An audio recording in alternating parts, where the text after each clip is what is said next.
আরও একবার স্বাগতম আপনাদেরকে তন্ত্রমন্ত্র বিষয়ক চ্যানেলে। সম্মানিত ভিউয়ার্স, আমাদের আজকের আলোচনার বিষয় লেখাপড়ায় মন বসানোর তদবির সমূহ।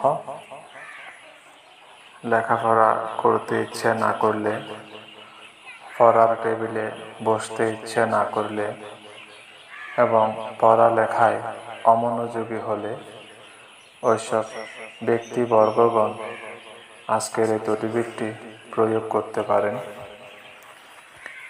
বিশেষ করে আপনাদেরই মতো কোনো একজন ব্যক্তি এই তদবিরটির জন্য অনুরোধ পাঠিয়েছেন। তিনি পড়ালেখা করার খুবই আগ্রহ আছে এবং খুবই ইচ্ছে আছে, কিন্তু তার বই হাতে নিতে ইচ্ছে করে না, তার পড়ার টেবিলে বসতে ইচ্ছে করে না, তার মনটা অস্থির। তিনি আমাকে যেটা প্রকাশ করেছেন সেটি হচ্ছে তার পড়ার খুবই আগ্রহ আছে এবং সামনে তার পরীক্ষা, সে পড়ার টেবিলে বসতে পারতেছে না বা মন মানসিকতা পড়ায় বসতেছে না। তো তিনি চেয়েছেন আমার যেন পড়ালেখায় মন বসে, আমি যেন পড়ালেখা করতে পারি, বা আমার যেন পড়ালেখা যেগুলো আমি করতেছি ওগুলো যেন আমার মনে থাকে, ওরকম একটা তদবির দিবেন। তো ভাবলাম ওনাকে ইমো অথবা হোয়াটসঅ্যাপে যদি আমি দিতাম তাহলে শুধু উনিই পেত, অন্যান্য কেউ বিষয়টা পেত না। তো যেহেতু উনি তদবিরটি আমাদের কাছে চেয়েছেন, হতে পারে ওনার মতো আরও বেশ কিছু ব্যক্তি আছেন যাদেরও একই সমস্যা রয়েছেন। তো সেই দিক বিবেচনা করে ভিডিওটি পাবলিশ করা হচ্ছে। এখানে আপনাদেরকে দুটি নকশা দেখানো হচ্ছে, একসাথে দুটি নকশা দেখতে পাচ্ছেন। তো এটি আপনি নিজেও করতে পারবেন, আবার চাইলে আপনার সন্তান বা আপনার ভাই বা আপনার বড়জন কেউ যদি আপনাকে অনুরোধ করে এরকম একটা তদবির দেওয়ার জন্য, তাহলে আপনারা সেই তদবিরটি তাকে দিতে পারবেন। অতএব আমি এটা বোঝাতে চাইছি, আপনার বাচ্চা যদি পড়ালেখায় অমনোযোগী হয়, আপনি বাবা হিসেবে কিংবা আপনি মা হিসেবে কিংবা ঘরের বড় ভাই বা বড় বোন হিসাবেও এই তদবিরটা প্রয়োগ করতে পারেন, যাতে করে ওই ব্যক্তিটার পড়ালেখায় মন বসে। যে দুটি তাবিজ এখানে দেখানো হচ্ছে, এই দুটি তাবিজ ব্যবহারের নিয়ম হচ্ছে অষ্টগন্ধা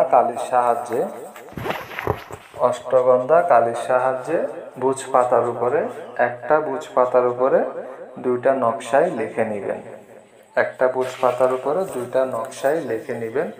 মঙ্গলবার দিন যে কোনো সময় অষ্টগন্ধার কালির সাহায্যে বুঝ পাতার উপরে নকশাটি লিখে নেবেন। এখানে দুটি নকশা রয়েছে, যেরকম আছে ওরকম ভাবে নকশাগুলো লিখবেন।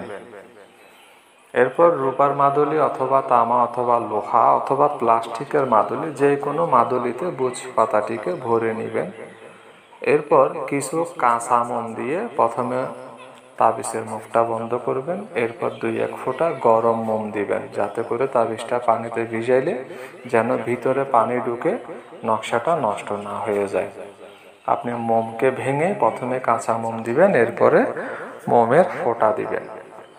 এরপর সেই তাবিজটি পানিতে চুবিয়ে সেই পানিগুলো বইয়ের উপরে ছিটিয়ে দিবেন, পড়ার টেবিলে ছিটিয়ে দিবেন। যেই ব্যক্তির জন্য তাবিজটা লেখা হয়েছে সেই ব্যক্তিকে কিছু পানি খেতে দিবেন, কিছু পানি তার মাথার উপরে ছিটিয়ে দিবেন।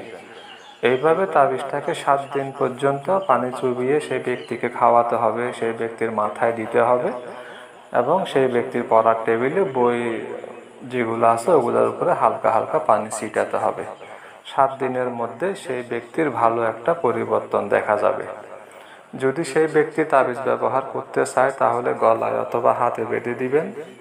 যদি সে ব্যবহার করতে না চায় তাহলে সেই তাবিজটি তার পড়ার টেবিলে ফেরাক মেরে ওখানে লটকিয়ে রাখবেন, যাতে করে সে পড়ার সময় তাবিজটার দিকে তার নজর যায়।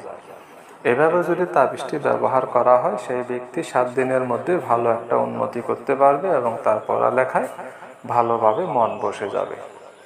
তো ভিউয়ার্স, আশা করছি যে ব্যক্তি তদবিরটির জন্য অনুরোধ করেছিলেন তিনিও তদবিরটি পেয়ে উপকৃত হবে এবং আপনাদের ছোট বাচ্চা কাচ্চা ভাই বোন যারা আছে তাদের যদি সমস্যা থেকে থাকে এই তদবিরটির মাধ্যমে তাদেরকেও আপনারা সমাধান করে দিতে পারবেন।